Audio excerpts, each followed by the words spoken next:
Vamos a explicar otro de los temas de la física del siglo XX. Maxwell en el siglo XIX afirmó que la luz es una onda electromagnética y que se mueve a 3 por 10 elevado a 8 metros segundo en el vacío, es decir, lo que conocemos por velocidad de la luz.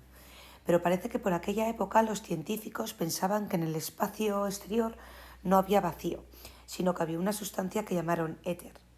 En realidad no existe el éter, sino que hay vacío. Los científicos pensaban que la velocidad de la luz era distinta cuando se movían de manera paralela y cuando se movían de forma perpendicular al movimiento de la Tierra, debido a ese viento del éter. Pero Michelson y Morley realizaron un experimento con el que demostraron que no, que la velocidad de la luz en realidad es la misma cuando se mueve de cualquier forma al movimiento de la Tierra.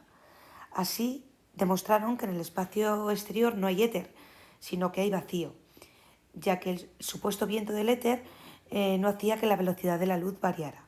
Surgieron entonces los postulados de la relatividad especial de Einstein, que son los siguientes. Einstein afirmó que las leyes de la física son las mismas para todos los observadores, es decir, en todos los sistemas de referencia, y que no depende de la velocidad que tenga el observador. Y el segundo postulado viene a decir que la luz se mueve siempre con la misma velocidad, independientemente del sistema de referencia. Estos dos postulados tienen varias consecuencias que vamos a ver ahora. La contracción de la longitud, la dilatación del tiempo, el aumento de la masa con la velocidad, la equivalencia entre masa y energía y la velocidad de la luz la máxima posible. Sobre todo la tercera y la cuarta son las que más nos van a caer en los problemas de Bau. La primera de las consecuencias es la contracción de la longitud. Podéis buscar un poco más de detalle en cualquier buscador de internet, yo lo voy a resumir. En esta teoría de la relatividad aparece la contracción de longitudes, que dice que un observador que está en reposo se da cuenta que las longitudes medidas por un observador que está en movimiento a unas velocidades cercanas a la de la luz son más cortas que las que mide el mismo, como si las longitudes se hubieran contraído. Esto se ve en la siguiente fórmula. La longitud que tiene un objeto visto por un observador que está en movimiento con una velocidad próxima a la de la luz es igual a la longitud que tiene en reposo por un factor que, como veis, falta aquí un cuadrado, que como veis siempre va a ser más pequeño que 1. Por eso se dice que las longitudes medidas por un observador que está en movimiento son más cortas que las que mide un observador que está en reposo. La dilatación del tiempo consiste en que cuando un observador que se ve a sí mismo en reposo mide un tiempo t transcurrido y compara ese tiempo con el tiempo t' medido desde otro sistema que se mueve muy rápido a velocidades cercanas a la de la luz, se da cuenta de que ese tiempo t' medido por los del otro sistema es mayor. Esto se puede calcular con la siguiente ecuación. Una ecuación parecida a la que hemos visto anteriormente. El tiempo en un sistema en movimiento es igual al que tiene en reposo dividido entre este factor, que se llama factor de Lorentz. En muchos libros os aparecerá con la letra gamma, de esta forma. T' igual a gamma por T sub 0, donde gamma es el factor de Lorentz y es 1 partido de la raíz cuadrada de 1 menos el cociente de la velocidad de la luz en el sistema en reposo partido de la velocidad de la luz en el vacío al cuadrado. Siempre es un factor más grande que 1. Otra de las consecuencias es la variación de la masa a velocidades relativistas.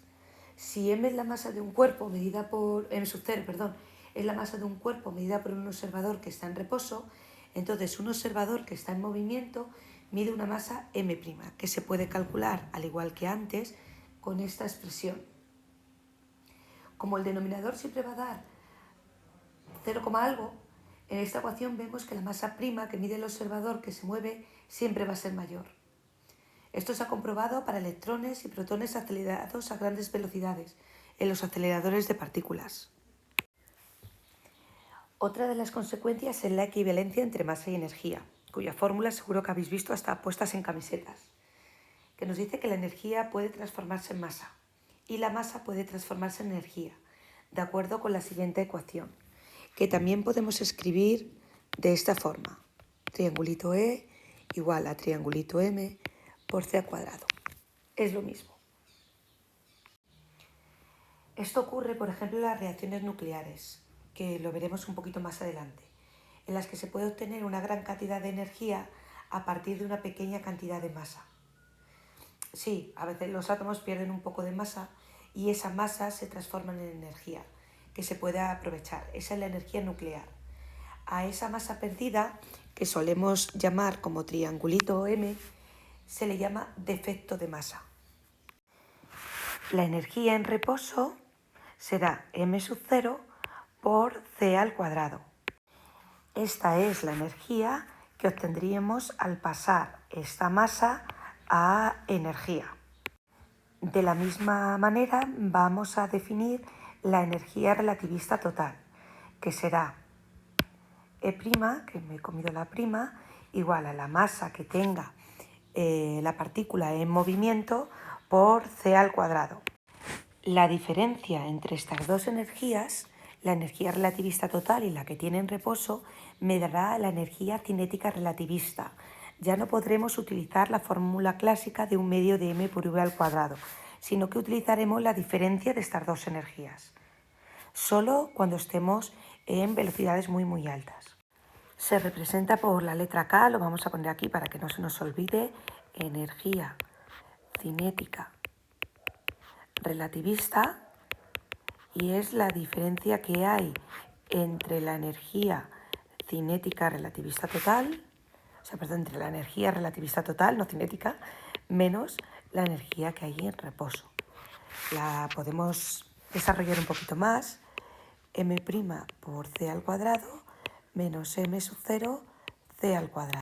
Como m' lo puedo poner como el factor de Lorentz por la masa en reposo, podemos sacar factor común y obtendremos, lo voy a poner aquí para que lo veáis bien, y obtendremos que la energía cinética relativista es igual a gamma menos 1 por m0 c cuadrado. Si me piden en algún problema la energía cinética relativista, tendremos que utilizar esta expresión. Me pueden pedir un montón de cosas relacionadas con esto, por ejemplo, el momento lineal relativista, que sería m' por la velocidad de la luz. Y donde ponga m', ponemos la masa en reposo con la corrección de Lorentz. Y acordaros que en relatividad especial nunca podemos utilizar la fórmula de energía cinética que venimos utilizando durante todo el curso. Nunca, ¿vale? Utilizaremos esta que acabamos de demostrar. En resumen, y esto lo podéis hacer una captura de pantalla porque es las fórmulas que vamos a utilizar para estos problemas. En resumen, la relatividad especial se basa en dos postulados. Uno se llama principio de relatividad, que dice que todas las leyes de la física son las mismas en todos los sistemas de referencia. Y el segundo, invariancia de la velocidad de la luz, que la velocidad de la luz tiene el mismo valor y encima este es el máximo posible en todos los sistemas inerciales, independientemente de la velocidad del observador. ¿Vale? Existe un factor que se llama factor gamma que me permite corregir algunas magnitudes clásicas, como el tiempo, la masa y el espacio, que se llama factor de Lorentz. Viene dado por esta expresión. El factor gamma o factor de Lorentz siempre es mayor o igual que 1. Es igual a 1 cuando la velocidad del sistema de referencia o del observador en movimiento, es la de la velocidad de la luz. Consecuencias importantes. Dilatación temporal viene dado por esta fórmula que me dice que el tiempo transcurrido, que el tiempo medido por un observador que está en movimiento es mayor que el de un observador en reposo. La contracción de la longitud, que se da cuenta de que las longitudes medidas por un observador en movimiento son más cortas que las que mide él mismo, como si las longitudes se hubiera contraído. La masa relativista, que me dice que la masa aumenta cuando está en movimientos próximos a velocidades de la luz, y eso hace que la energía relativista cambie. Esta energía es la energía cinética relativista, que se puede calcular como la diferencia entre la energía total relativista, que es m' por c al cuadrado, menos la energía en reposo, que será m sub 0 por c al cuadrado. Con todo esto es con lo que podemos hacer todos los problemas.